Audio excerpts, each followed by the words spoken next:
Brought to you by Agilus Diagnostics.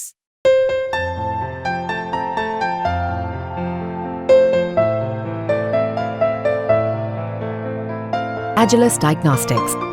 National pistol shooting coach Samaresh Jung हमारे साथ इस वक्त बातचीत के लिए मौजूद हैं। आपके घर पर सर एमसीडी का बुलडोजर जो है वो चल रहा है, किसकी लापरवाही आप ये मानते हैं, किसकी ये कमी?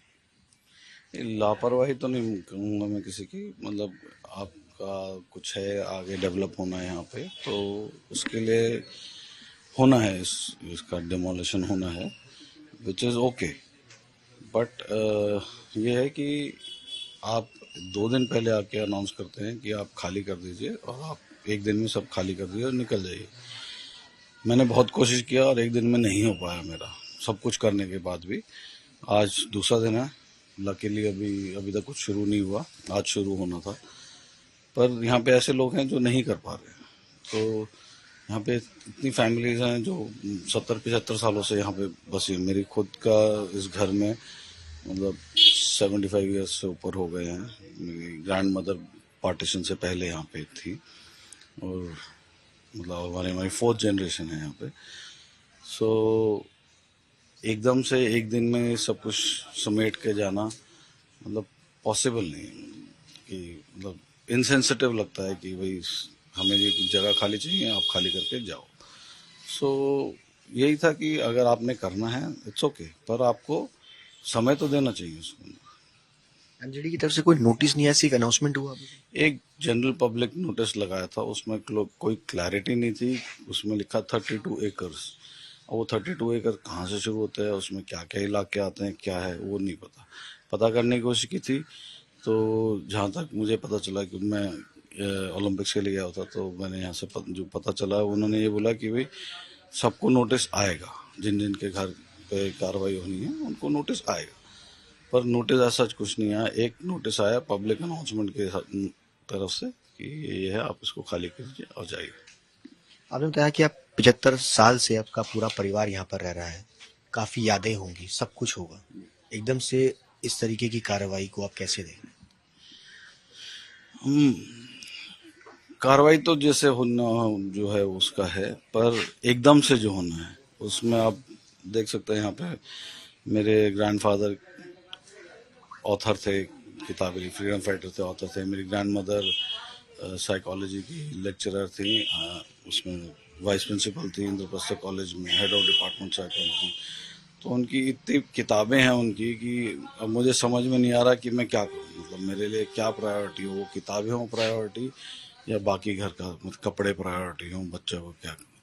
तो अब देख ही सकते हैं आप यहाँ पे कि जो चीज़ें मैं, ये इतनी पुरानी किताबें हैं जो मैं कहीं पे दे सकता था, जहाँ पे इस्तेमाल हो सकती थी काम, पर मेरे पास वो टाइम नहीं है अभी वो करने का। हैं? आपने देश के लिए बहुत कुछ किया, ओलंपिक्स के अंदर आप कोच भी हैं, और इस तरह की जो कार्रवाई हो रही है उसको आप कैसे? थोड़ा सा डिसहार्टनिंग है कि मतलब ऐसा बोला गया कि आप एकदम से ख़त्म कीजिए। तो अगर वो बोलते हैं कि हाँ आपको ये खाली करना है, आपके पास इतना इतना टाइम है, तो आप उसको आप जैसे 2 महीने दीजिए। अब 2 महीने में, अब जैसे कल इन्होंने बोला, अब कल मेरा भाई था, वो सब दिल्ली में घूमता रहा, कहाँ पे किराए के घर के लिए, तो वो कहीं फाइनलाइज हुआ, हम लोग सारे यहाँ पे पैकिंग कर रहे हैं, तो वो सब थोड़ा सा इशू है उसमें। तो यही था कि अगर आप टाइम देते, लाइक दो एक महीने का टाइम मिल जाता, तो ये था कि हम शांति से कर सकते थे आराम से। सो मतलब ऐसे भगदड़ में नहीं निकलते, थोड़ा से ऑर्गेनाइज तरीके में निकल सकते थे इनसे। बरसों से आपका अपना खुद का आशियाना, 75 साल आज़ादी से भी पहले, और आप एकदम से किराए के मकान पर चले जाना, परिवार के लिए कितना लगता है? है तो सोच के अजीब सा लगता है कि अब कैसे होगा, लेकिन है, होगा जैसे होगा तब देखा जाएगा। मनु भाकर के आप कोच भी हैं, और कई सारे खिलाड़ी जो कि आज ओलंपिक्स के अंदर नाम रोशन कर रहे हैं, आज उनका फाइनल भी है। मेरी बेस्ट विशेस, वो अपना best performance they, and hopefully वो और अच्छा परफॉर्म कर पाएंगी, और एक अच्छा रिजल्ट दे पाएंगी। एंड बाकी अच्छा, हमारे प्लेयर्स अच्छा कर रहे हैं, एथलीट्स अच्छा कर रहे हैं, तो आई वुड जस्ट विश कि वो बहुत अच्छा परफॉर्म करे और देश का नाम और रोशन करे। इस पूरी कॉलोनी में लगभग 200 के आसपास मकान है, कई सारी झुग्गियां थी, सब पर कोर्ट की कार्रवाई हुई है, कोर्ट से भी आप लोगों को राहत जो है वो नहीं मिली, आगे कुछ उम्मीद? अब जो है कि मंडे को है हमारा हाई कोर्ट में डेट जो है, पर मंडे तक मुझे लगता नहीं कि यहाँ पे कुछ बचेगा। सो देन अगर नहीं होगा तो मतलब फ़ायदा कुछ नहीं है उस चीज़ का। जब आप लोगों ने यहाँ पर शिफ्ट किया था, क्या उम्मीद थी कि इस तरीके की भी कार्रवाई अगले 50 साल बाद, 40 साल बाद जो है वो इस तरह की कार्रवाई होगी? नहीं, ऐसा मतलब मैं तो शिफ्ट ही नहीं किया था, मैं तो यहाँ पे बॉर्न एंड ब्रॉट अप, यहाँ पे पैदाइश ही आई हुई मेरी। सो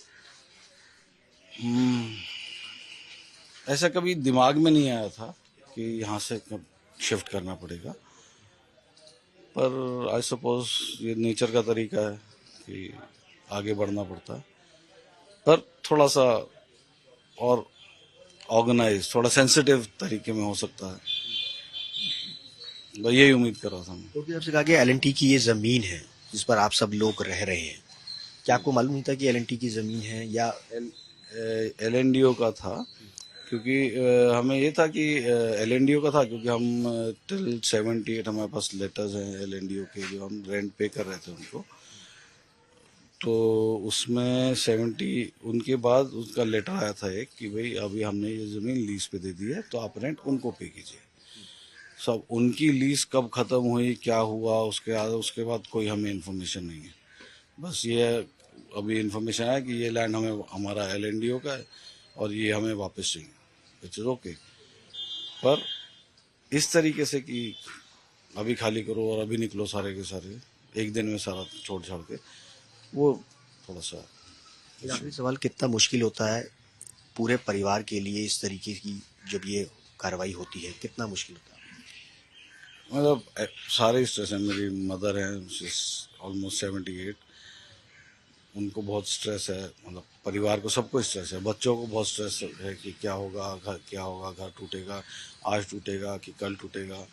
सो वही है, तो वो मदद कर रहे हैं, सब हम लोग लगे हुए हैं, सब कर रहे हैं, कोशिश कर रहे हैं, पर इशू बस एक ये है कि थोड़ा सा और सेंसिटिव हो सकता था और थोड़ा सा और ऑर्गेनाइज तरीके से हो सकता था। बहुत बहुत शुक्रिया हमारे साथ बातचीत करने के लिए समरेश जंग, जिनका साफ तौर पे कहना है कि एमसीडी की कार्रवाई जो हो रही है वो ठीक है, होनी चाहिए, लेकिन एमसीडी को जिस तरीके से कार्रवाई कर रही है उस पर प्रॉपर वे के अंदर होती, एक ऑर्गेनाइज टाइम होता, तो शायद कुछ और बात होती।